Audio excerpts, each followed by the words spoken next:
Well, I don't know, I know most of you, but you probably don't know very much about my life.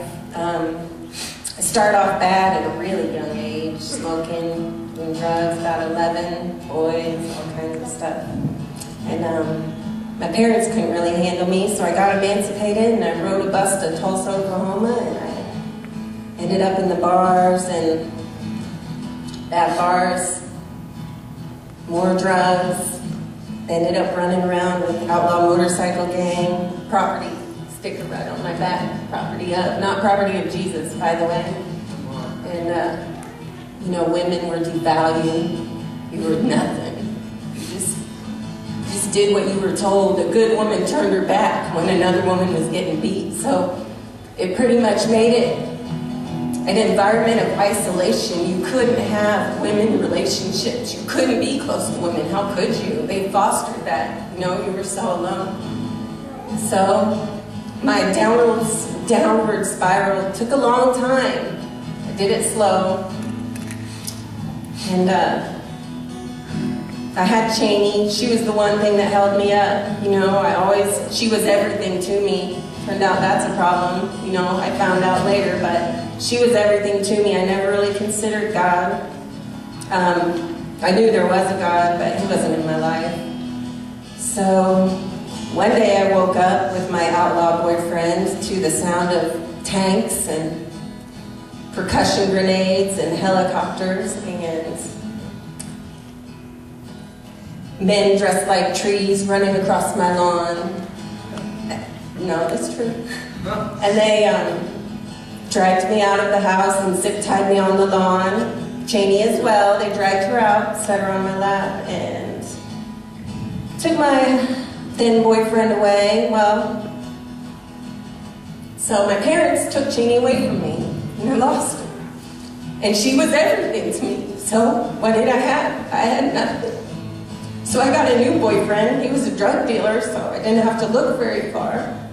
And I lived in his house for 3 years. He beat the crap out of me, but, you know, I was used to that. It wasn't that bad. It's the words that he said to me that did so much damage to me, things that were spoken to me. And I didn't know how to live anymore without Cheney. I didn't know how to get up in the morning. I couldn't get up in the morning without drugs. I absolutely couldn't. I didn't even remember what it was like to get up in the morning without drugs anymore. So about a year into this, my world was so filled with darkness, it was like palpable. You could feel it. You could feel the darkness in my life, and I just lay there in the darkness and I screamed out, "Help me, please, God, will you help me? Just help me, help me, help me, help me, help me." And he did help me. You know, the next day I turned on the TV, we had the Farmer 5. We didn't even get TCT, but Joyce Myers was on there plain as day. We got it from that day forward. It's true. It's true.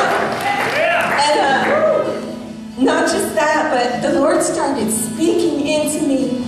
I didn't have a Bible. I didn't know the Word of God. I was always one of those people that said, you know what, the Bible's written by men, and there is a God, but Jesus, you could call him any name. You could call him Fred or Dan. It's just a name. There's a God, but, you know, I didn't know. I didn't know.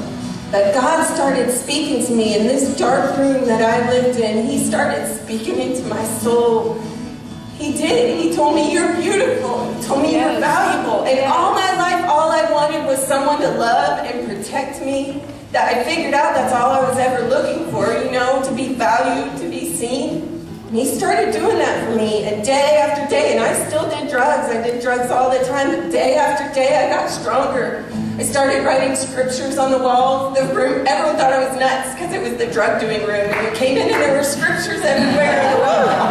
It's crazy. And then during Joyce Myers, everyone had to put their drugs down. You couldn't do them during Joyce Myers. But you could be high during it. You just couldn't do drugs during it. I don't know. They were all like, old ladies going nuts, you know. But he put up with that.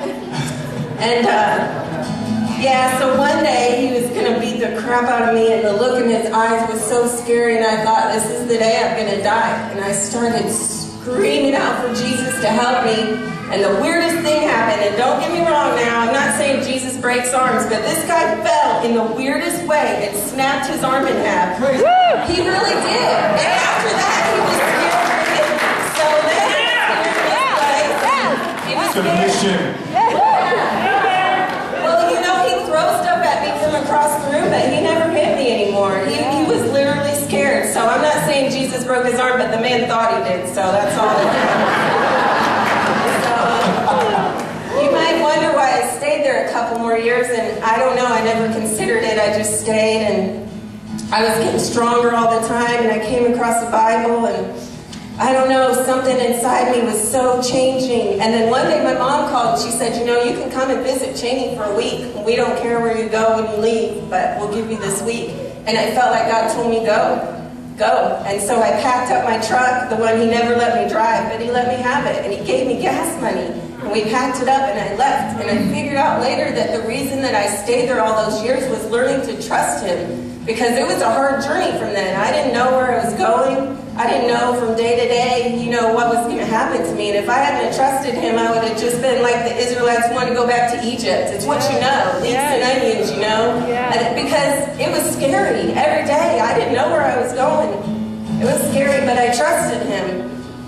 Because he always did protect me, and he always does protect me. And he opened doors, and he opened doors. And I got here, and I saw Cheney, and I didn't know where I was going to go. And all the recovery homes wouldn't let me in because of the outlaws. They were like, oh, they're going to come and burn the place down. So, yeah, I was really scared, and I didn't know where to go. And the lady at the Rose Home called me the next day and said, listen, Jesus just told me I have to let you in. She did. She called me on the phone. She was right there. And she said, and I stayed there 10 months. And it was hard because it wasn't, I knew that God loved me. And I knew who I was in his eyes. So I knew who I wasn't anymore, but I didn't know who I was. I'm still learning who I am. This is 6 years ago, you know. I knew who I wasn't, but I didn't know who I was. So I guess that's a journey that we all take once we find Jesus. And so I'm still learning. But anyways, I got out of there and I was driving by here and Jesus said, go in that church. And I did. And it's been more than 5 years and I love it. Woo! Yeah! I'll tell you who God is to me.